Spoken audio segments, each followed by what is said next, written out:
오늘 열왕기하 2장 23절부터 25절까지 말씀을 중심으로 이상한 시작, 이와 같은 제목으로 함께 은혜를 나누기 원합니다. 우리가요, 사회 속에서 다른 사람들과 함께 살아갈 때 서로 잘 지내면 좋겠지만, 근데 잘못 지내게 될 때가 있고, 그리고 서로 다투게 될 때가 있습니다. 그럴 때 우리가 서로를 향해서 공격을 퍼붓죠. 서로에 대한 약점을 붙들고 늘어지고, 또 자기가 옳다는 것을 또 증명하고 싶어 합니다. 이기고 싶어 합니다. 그래서 자기가 옳다는 것을 입증하기를 이제 원해서 인신공격도 막 서슴지 않고 할 때가 있습니다. 예, 근데 그렇게 인신공격을 할 때에도 건드리면 안 되는 영역이 있어요. 예, 우리가 인간적으로 이거는 건드리지 말자 이런 게 있죠. 여러 가지가 있는데 대표적으로 먼저 가족입니다. 가족은 건드리면 안 됩니다. 그렇죠? 인간적으로 가족은 건드리지 말자 이러죠. 뭐가 됐든 가족을 걸고 넘어지면 그건 뭡니까? 이제 그거는 끝까지 한번 해보자 이런 얘기 아니겠습니까? 그래서 가족을 건드리지 말아야 되고, 또 건드리지 말아야 될 게 뭐가 있을까요? 예, 건드리지 말아야 할 두 번째는 탈모입니다. 탈모는 건드리면 안 됩니다. 예, 대머리. 예, 왜요? 탈모가 되고 싶어서 되는 게 아니지 않습니까? 면접에서도 불리해. 결혼에서도 불리해. 또 드라마나 TV 같은 데 보면은 또 탈모인들은 어디가 모르게 조금 모자란 것처럼 묘사가 되는 것 같기도 하고요. 네, 탈모는 건드리면 안 됩니다. 근데 오늘 본문에 보면은 이 절대 건드리면 안 되는 이 탈모를 건드리는 사람이 있어요. 우리 23절을 다시 한번 읽어보겠습니다. 시작. 엘리사가 거기서 베델로 올라가더니 그가 길에서 올라갈 때에 작은 아이들이 성읍에서 나와 그를 조롱하여 이르되 대머리요 올라가라, 대머리요 올라가라 하는지라. 네, 그 유명한 엘리사 선지자. 이 엘리사 선지자가 바로 탈모인입니다. 가뜩이나 본인 스스로도 얼마나 주눅들어서 살았겠습니까? 아무리 하나님의 정말 대선지자, 그냥 선지자도 아니고 저 위대한 엘리야 선지자의 후계자인 그 능력의 선지자의 뒤를 잇는 그런 선지자였지만은, 그러나 여태까지 대머리, 탈모인으로 살면서 받았을 그 조롱과 멸시와 그 트라우마 얼마나 컸겠습니까?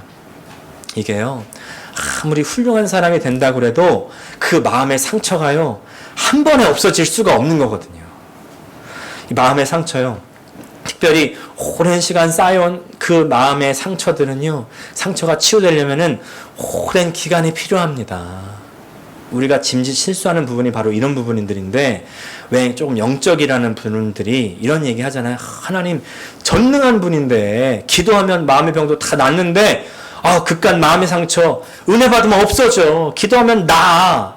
믿음이 없어서 그래. 막 그러면서 막 자리를 털고 일어나라고 막 그러지 못하는 사람들한테 막 채근하고 이런 분들 간혹 볼 때가 있는데, 네, 물론 기도하고 은혜 받아야죠. 하나님의 능력이, 하나님의 은혜가 이 마음속에서 일하시면서 치유가 일어납니다. 근데 시간이 걸려요. 오래 걸리기도 합니다. 단번에 된다, 한 번에 된다, 한 번 기도받고 된다, 이건 환상입니다. 판타지, 있을 수 없는 일입니다. 왜? 로봇이 아니고 사람들은 인격이기 때문에 그렇죠.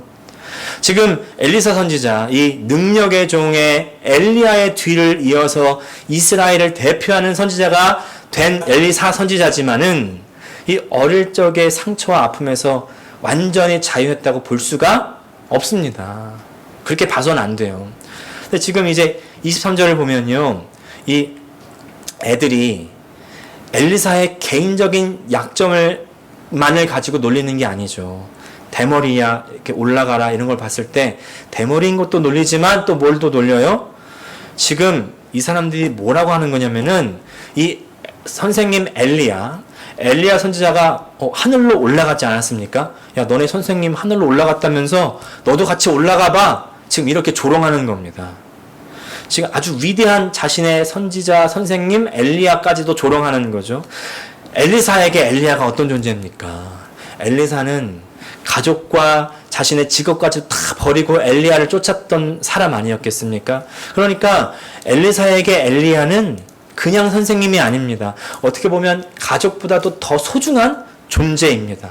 근데 그런 존재를 걸고 넘어진다? 이건 앞서 말씀드렸던 두 가지, 가족과 탈모를 둘 다 건드리는 거죠. 완전히 선을 넘은 겁니다. 그리고 이제 저 자신의 아주 존경하는 선생님까지 놀리는 저 사람들을 향해서 막 저주가 나오는 거죠. 24절. 엘리사가 뒤로 돌이켜 그들을 보고 여호와의 이름으로 저주하매 곧 수풀에서 암곰 둘이 나와서 아이들 중에 42명을 찢었더라.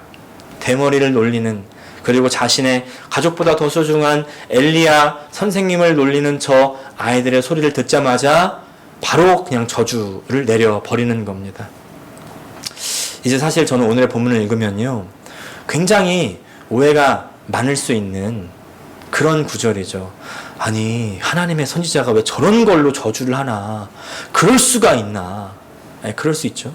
그리고 또 하나님께서는 또 저주를 했다고 해서 바로 곰을 보내버려가지고 그냥 애들을 이렇게 죽여버리나?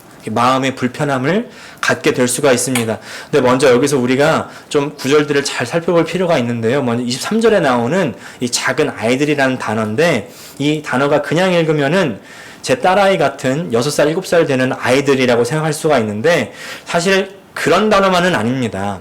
작은 아이들로 번역했던 이 나하르라는 단어가요, 성경의 다른 곳에서 쓰였던 것을 보면은 다윗의 아들 압살롬에게 쓰이는데, 압살롬이 어느 때 쓰이냐면은 다윗을 반역을 했을 때, 자신의 아버지를 대항해서 쿠데타를 일으켰을 때 이 압살롬에게 나하르라는 말을 씁니다. 예. 그러니까 청년이죠. 충분히 생각할 수 있고 충분히 자기의 앞일을 결정할 수 있는 그런 청소년들을 일컫는 말입니다. 그리고 이제 이런 아이들이 오늘 성경 표현으로는 지금 42명이 찢었다 이렇게 얘기하니까 42명보다 더 많은 아이들이 모인 겁니다. 때를 지어 나와서 놀리고 있는 겁니다. 여러분, 이 장면을 잘 생각해 봐야 되는데, 이걸 잘 보려면요, 오늘 요새의 부모님들을 한번 생각해 보십시오. 요새 아이들이 버릇없다고 그러잖아요. 뭐 한국 같은데 그냥 일반적인 카페나 음식점 가면은 막 아이들이 소리를 지르고 난장판을 치는데 부모들이 어떻게 해요? 가만히 있는 부모들을 가끔 볼 때가 있습니다. 그렇죠? 그러면은 그렇게 아이들이 막 소리를 지르는 데는 누구 책임입니까? 애 책임입니까? 엄마 책임입니까? 엄마 책임 아니겠습니까? 왜 애들이 난장판을 치고 있는데 왜 가만둬요? 엄마가 문제 있는 거 아니에요? 그걸 보고 있으면은 사람들이 막 유튜브 쇼츠에 이런 거 있잖아요. 막 저 부모들은 정신이 없나, 왜 저 애를 가만둬? 뭐 이런 댓글들이 막 달리는 거예요. 옛날 같았으면요, 그런 게 어딨어요. 뭐 벌써 몇 대 쥐어받고 너 집에서 이제 가만 보자, 뭐 이러면서 집에서는 난리가 나, 내 타작이 막 일어나는 거 아니겠습니까? 근데 요새 부모들은 그냥 놔둬요. 게다가 만약에 그걸 이제 보다 못한 옆 사람이 타일릅니다. 옆 사람이 타일 때 막 혼내겠어요? 조용하게 타일르겠죠. 근데 애들한테 주의를 주면은 왜 애들이 그런 거 가지고 그렇게 뭐라고 하냐고 막 자기 아이들을 감쌉니다. 막 그렇게 자기 애를 혹시 뭐 어떻게 하는 것처럼 우리한테 왜 그러냐고 막 따지고 난리가 나는 걸 볼 수가 있는데, 이 42명이 넘는 때를 지은 아이들의 부모들이 지금 대이스라엘의 선지자인 엘리사에게 감히 저렇게 조롱하는 것을 가만히 둔다. 한번 그 모습을 상상해 보십시오. 우리나라도 유교적으로 굉장히 교육열이 높은 나라 아니겠습니까? 가정교육을 잘 시키는 나라로 유명한데, 이스라엘은요 한 차원 더 높습니다. 가정교육을 어릴 때부터 아주 철저하게 시키는 나라예요. 이런 일이 발생하면 내 타작이 바로 가는 거죠. 가만히 둔다는 건요, 있을 수가 없는 일인데, 근데 이거를 때를 지어서 나와서 조롱하는데 가만히 둔다? 이건 어떤 말이냐면은, 이미 이 마을 사람들이 이 엘리야나 엘리사에 대한 태도가 어떻다는 것을 보여주는 겁니다. 이미 그 마을 전체가 다 하나님을 믿지 않는 마을, 그런 불신앙으로 가득한 곳이라는 것을 알려주고 있는 것입니다. 굉장히 심각한 죄이죠. 하나님을 아주 전적으로 반대하고 있는 겁니다. 근데 하나님 어떻게 죽이기까지 해요? 근데 이제 어떤 분 보니까 여기서 찢었다라는 표현을 했는데, 대부분 어떻게 이해하냐면 찢어 죽였다로 이해하죠. 근데 어떤 분은 찢었다고 했지 죽였다고 안 하지 않았냐 이렇게 해석하는 분도 계십니다. 근데 이해가 가더라고요. 곰이 적당히 상처를 입히고서 이제 적당히 혼만 내주고 보냈다 이렇게 해석해 주는 분도 계시긴 한데, 또 어떤 뉴스 보니까 사실은 저보다 작은 이 5피트 정도 되는 그런 곰, 이런 곰 정도면 아기 곰이죠. 사실은 이 아기 곰이요 힘이 얼마나 좋을까요? 이 아기 곰이 어떤 뉴스 봤더니 어른 3사람이 캠핑을 하다가 이 5피트 정도 되는 곰을 만났대요. 근데 3사람 중에 2사람이 죽고 1사람이 간신히 도망쳐 나갔답니다. 5피트 정도 되는 곰을 장정 3사람이 감당을 못하는 겁니다. 네. 그런 결과를 제가 들으니까 이제 이게 그냥 죽은 건 아니다 뭐 이렇게 해석하는 사람도 있는데, 제가 타당성은 잘 모르겠습니다. 네, 뭐 죽거나 그에 준하는 아주 크게 죽을 만큼 다치는 결과가 있게 되는 거죠. 근데 이제 이때요, 저는 어떤 것에 좀 집중을 해보고 싶냐면은 엘리사에게 좀 집중을 해보고 싶습니다. 엘리사가 어떤 감정을 느꼈을지. 엘리사가 지금 놀림을 받고 사실은 욱한 거라고 저는 봐요. 욱해서 저주를 퍼붓고 이제 그 저주에 따라서 이 청년들과 마을 사람들이 심판을 받았죠. 이때 엘리사는 기분이 좋았을까요? 나빴을까요? 속이 아주 시원했을까요? 야, 이거 봐라 이거. 내가 이래도 하나님의 사람이야. 이런 생각이 들었겠습니까? 제가 좀 어릴 때 전도사 때인데 자세한 내용은 제가 말씀드리기 좀 어렵지만 정말 저에게 말도 안 되는 모욕을 하셨던 분이 계셨어요. 제가 그때 얼마나 분하든지요. 제가 정말 하나님께 이런 기도를 드렸습니다. 하나님, 저 정말 분하고 억울해요. 저 정말 미치겠습니다. 정말 참을 수가 없어요. 하나님, 제가 정말 하나님의 종이면은 저 사람 좀 어떻게 좀 해주세요. 제가 그런 기도를 한번 한 적이 있습니다. 저 좀 갚아주세요. 시원하게 속 좀 풀어주세요. 힘들어 죽겠습니다. 어떻게 됐을까요? 그분이 몇 주가 안 돼가지고 누구한테 쥐어 터졌다는 소식을 들었어요.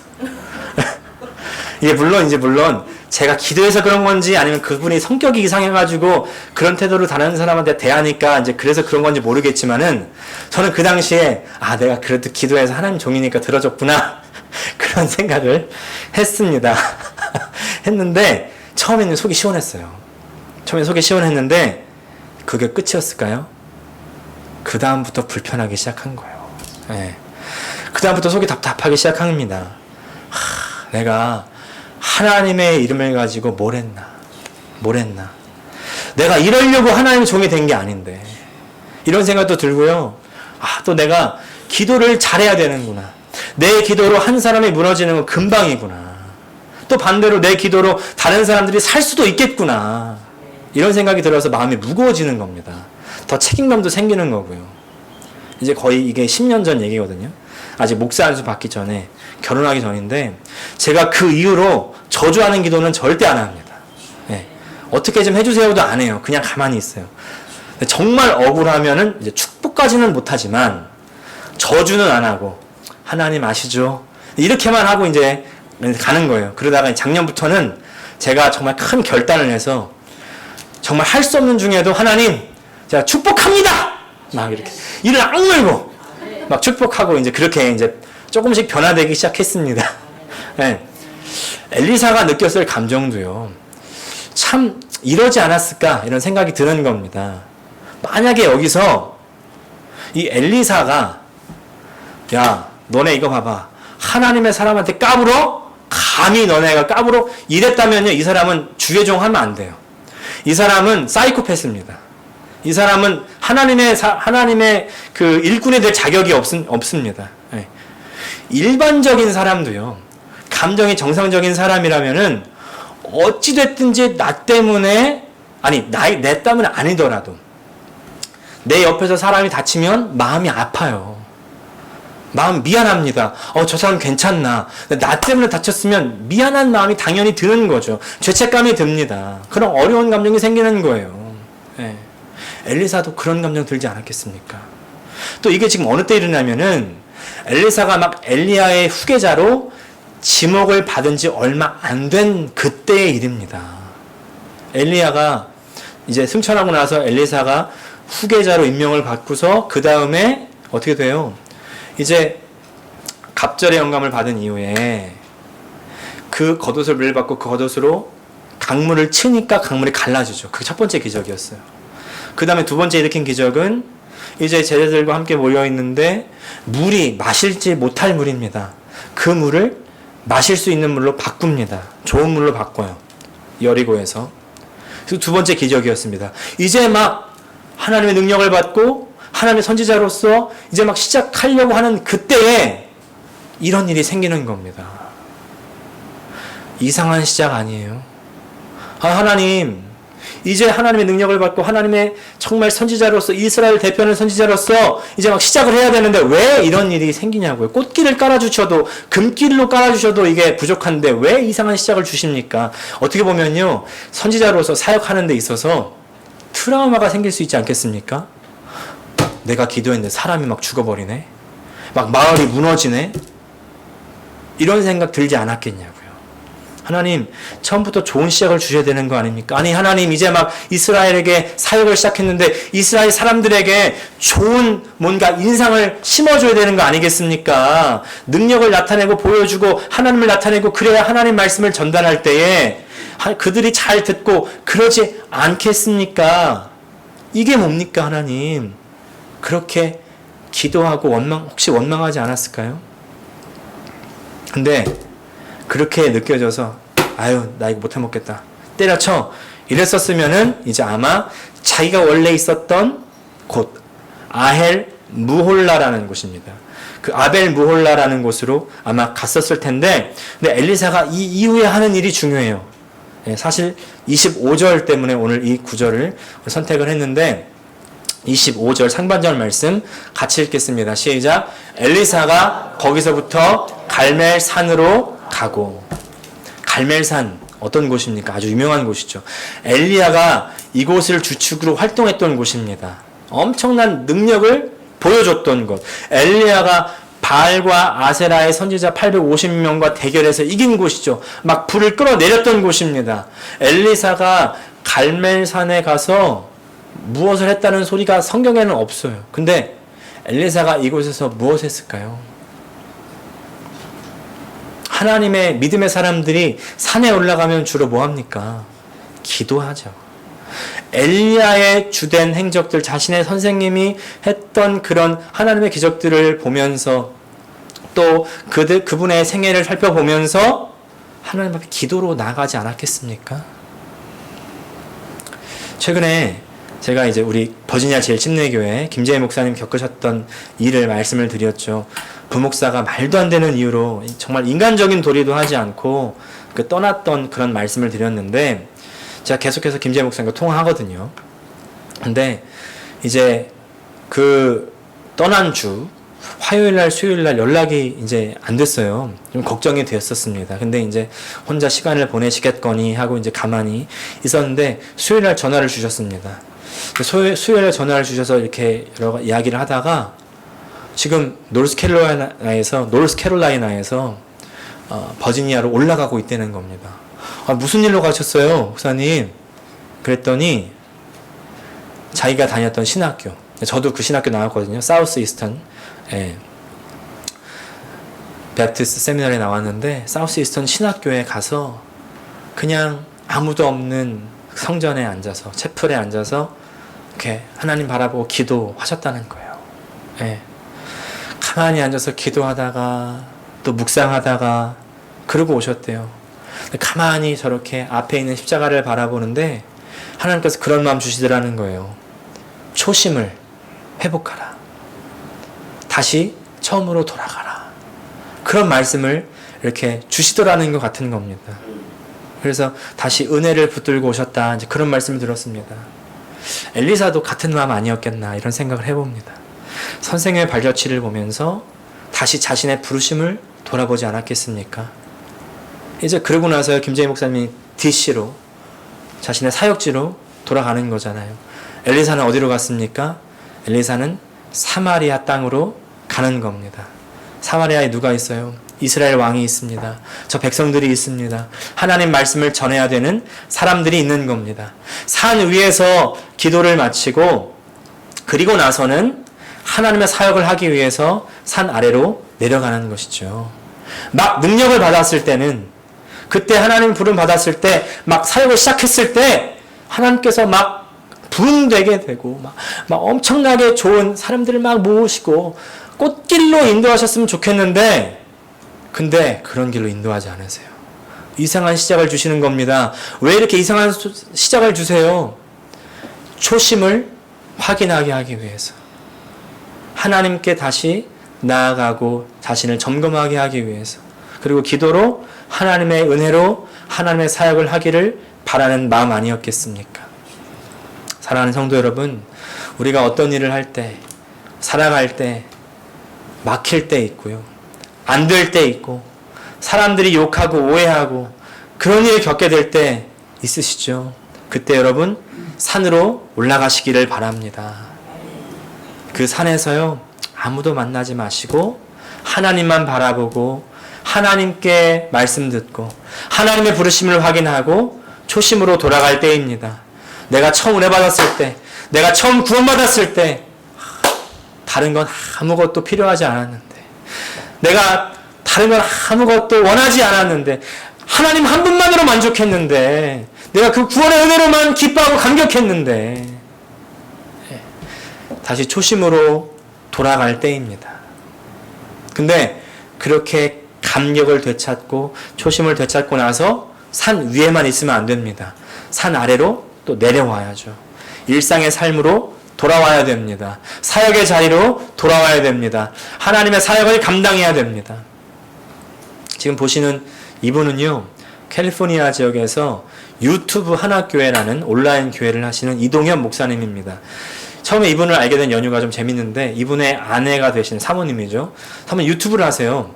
허당 그레이스 씨라는 채널을 운영하시는데, 이분이 자신의 채널에서 자신의 특별한 남편을 소개합니다. 이런 영상을 봤는데, 이분들이 보니까 재혼 커플이에요. 사실 목회하는 목사님들 중에 재혼 커플은 많이 없거든요. 네. 무슨 사연이 있는가 봤는데 간증 영상을 봤습니다. 이 목사님이 원래는 대기업을 다녔는데 그때는 믿음이 많이 없으셨대요. 근데 전 처가 아주 믿음이 특출난 분이었답니다. 믿음이 아주 진짜인 분이었대요. 근데 그만 뜻하지 않게 암에 걸리게 된 겁니다. 그러니까 어떻게 해요? 믿는 사람은 당연히 기도하죠.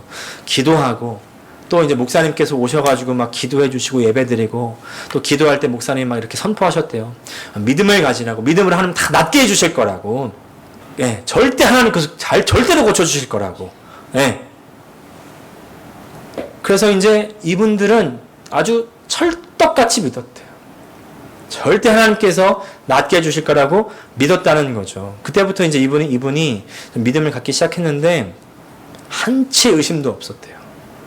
그래서 목사님이 이렇게 말씀하셨다는 겁니다.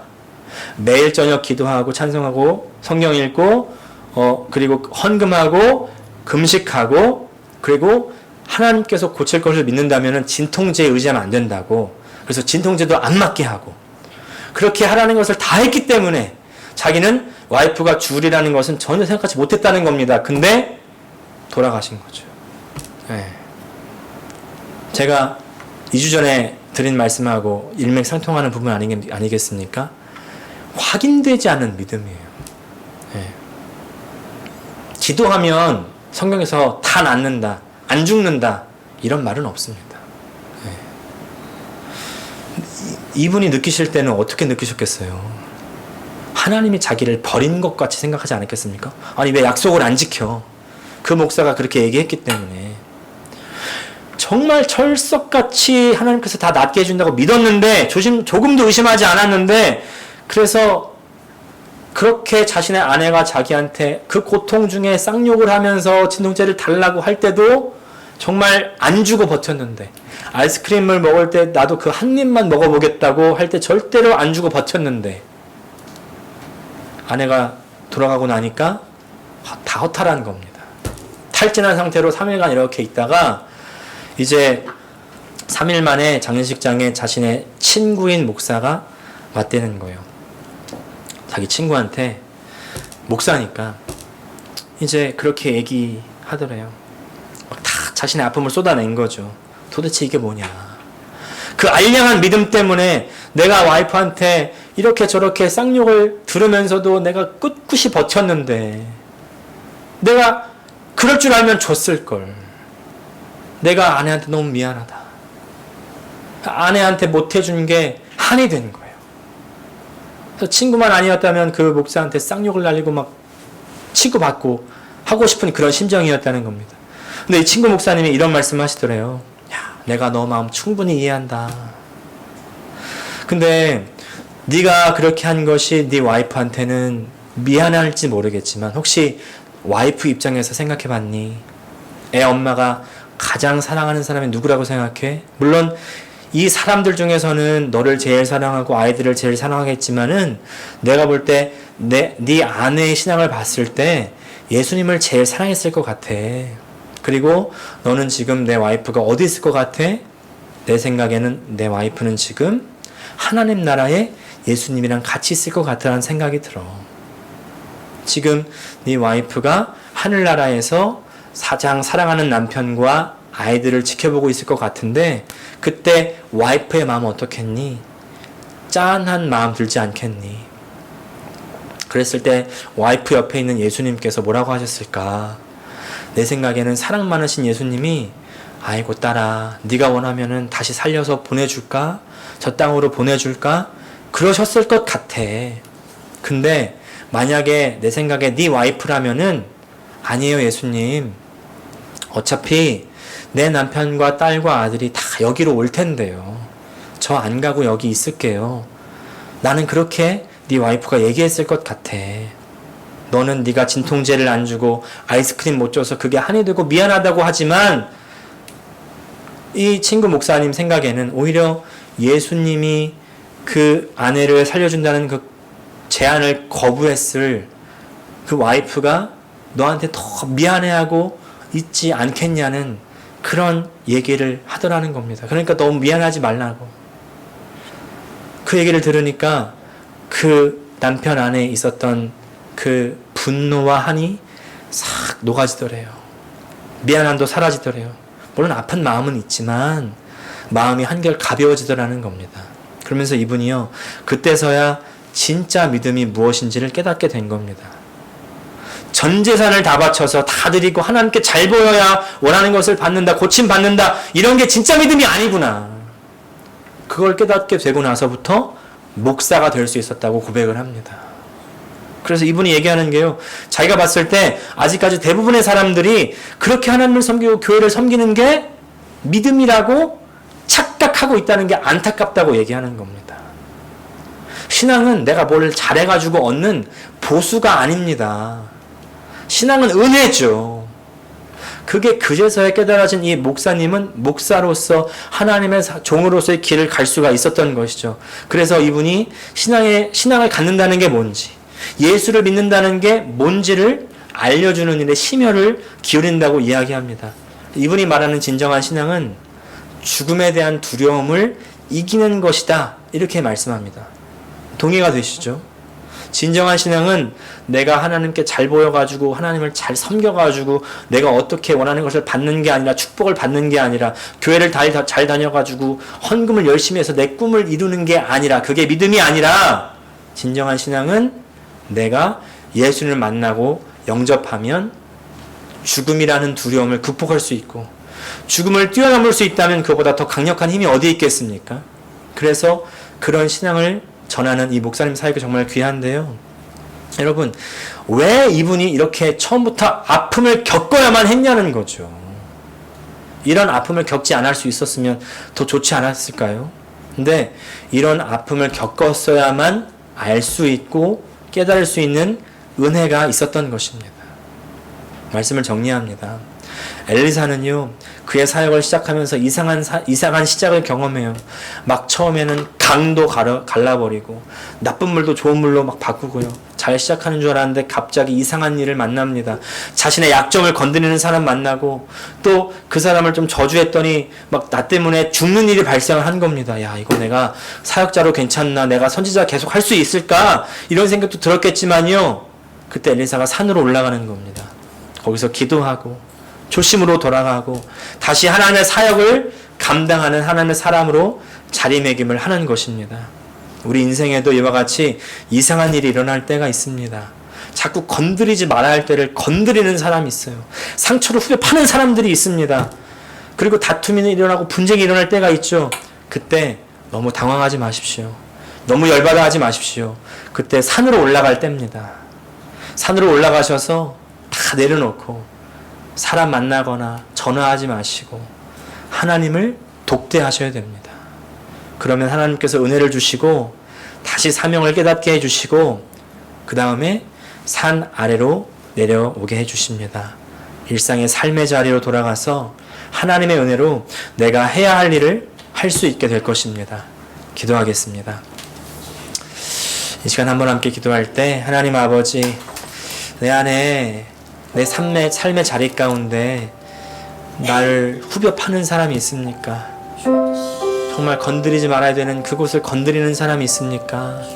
하나님, 오늘 엘리사의 그 이야기를 기억하며 오늘 산 위로 올라가 하나님을 바라보며 하나님께 나의 모든 속을 다 내어드리는 이 시간 되기를 원합니다. 하나님 만나는 시간 되기 원합니다. 하나님만 독대하게 하여 주시고 사람의 방법으로 나가지 않게 하여 주시옵소서. 다 함께 통성으로 주여 한번 부르시고 기도하시겠습니다. 하나님, 우리 아버지, 우리 인생 속에 살아가며 겪어가는 아픔들과 또 슬픔들이 있습니다. 왜 갑자기 이런 일이 일어날까? 정말 의구심을 가지는 때가 있습니다. 하나님, 그때 당황하지 않고 그 절망과 또 상처 가운데 매몰되지 않고 산 위로 올라가 하나님과 독대하며 하나님께 나아가는 우리에게 은혜를 허락하여 주시옵소서. 하나님 아버지, 산 위로 올라갈 때 주시는 하나님의 말씀이 필요합니다. 그 임재하심이 필요합니다. 하나님께서 다시 샘솟게 하시고 회복시켜 주시고 우리를 온전케 해주실 때에 다시 하나님의 사람으로서 하나님의 사명을 감당할 수 있도록 주님 우리에게 은혜 허락하여 주시옵소서. 이상한 일을 만나는 것, 불시험을 만나는 것을 이상한 일을 여기는 것으로 생각하지 않게 도와주시고 하나님, 온전한 하나님의 사람, 하나님의 백성, 하나님의 자녀로 바로 설 수 있도록 도와주시옵소서. 예수님의 이름으로 기도합니다. 아멘.